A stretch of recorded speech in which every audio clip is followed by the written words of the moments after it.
Jemi rikthyer, kryetari i LDK-s Lumir Abdigjiku ka përsëritur sërish kërkesën e tij për qeveri uniteti, mbi nevojën urgjente për të tejkaluar ngërçin politik, edhe pse shprehet që thirrja e tij u refuzua nga secili subjekt. Deputeti Abdigjiku thekson se Lidhja Demokratike do të përpiqet të ofrojë zgjidhje sa të bëhet pjesë e bllokadës pa qëllim.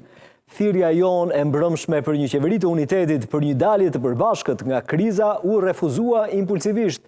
Sot në mëngjes, jo me debat, jo me kundërmendim, por me refuzim a priori, në disa raste edhe me ofendim.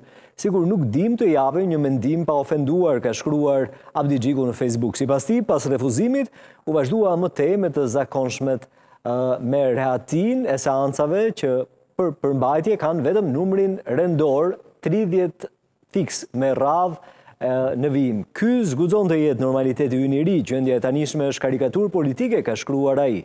Sipas Abdigjikut, në mungesë të një marrëveshje nuk ka shumicë, në mungesë të një shumice nuk ka zgjidhje dhe në mungesë të një zgjidhje duhet marrëveshje politike. Pra, kthehemi në fillim, përfundon statusin e tij zoti Abdigjiku.